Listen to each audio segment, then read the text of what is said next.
Hello दोस्तों, कैसे हैं आप? Welcome back to my channel. दोस्तों, सत्यभामा जियो सिनेमा पे रिलीज़ हो चुकी है। दरअसल दोस्तों, सत्यभामा ना एक तरीके से थ्रिलर ड्रामा फिल्म है। वैसे तेलुगु फिल्म इंडस्ट्री में कम ही ऐसी फिल्में बनती हैं जिसमें महिला का जो रोल होता है दमदार और राउडी किस्म का होता है। बट ये फिल्म काफ़ी हद तक आपको सिंघम की याद दिलाएगी। बट हाँ, सिंघम जैसा लेवल तो नहीं लगता मुझे फिल्म देख करके। खैर, कहानी की बात करते हैं। कहानी की शुरुआत होती है सत्यभामा यानी कि काजल अग्रवाल, जो एक एसीपी है, जो अपने कर्तव्य, अपनी ड्यूटी के आगे कुछ भी नहीं सोचती। मतलब सबसे ऊपर उसकी ड्यूटी ही है।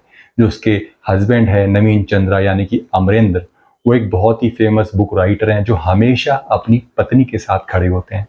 वो शांत स्वभाव के हैं। कभी भी कोई भी मुसीबत आती है, हमेशा अपनी पत्नी का साथ देते हैं।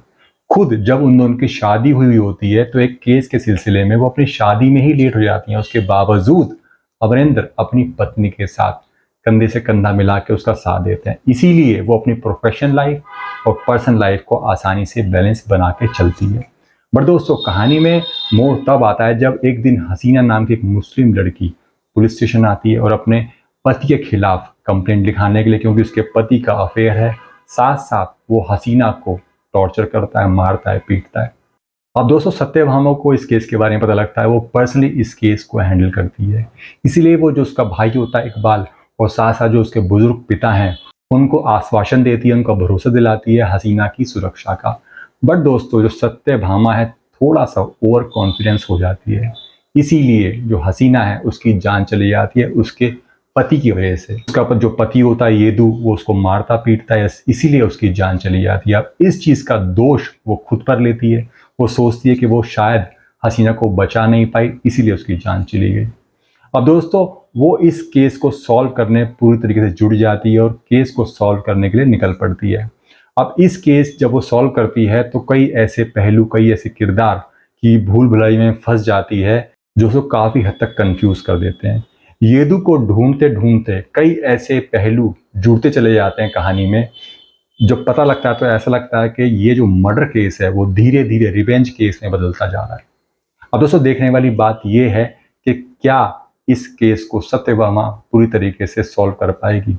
क्या असली मुजरिम को सजा दिला पाएगी और हसीना को न्याय दिला पाएगी? दोस्तों, फिल्म में इंटरेस्टिंग चीज़ है एआई गेमिंग, और साथ साथ चैट रूम, और साथ साथ टेररिज्म का जो इसमें कॉम्बिनेशन लगा दिया है, वो काफ़ी हद तक फिल्म को कॉम्प्लिकेटेड बना दिया है। इस वजह से फिल्म कहीं कहीं आपके सर के ऊपर से भी निकल जाएगी।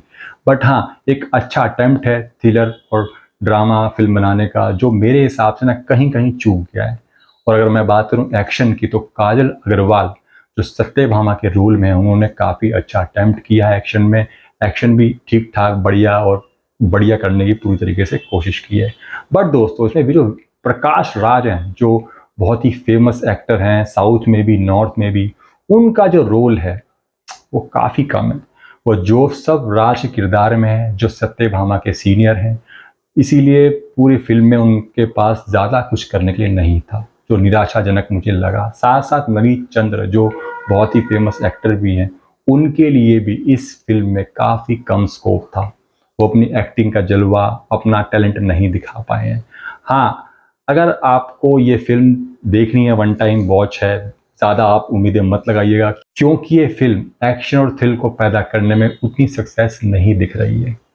मगर हाँ, वन टाइम वॉच है, फैमिली के साथ आप जाके देख सकते हैं।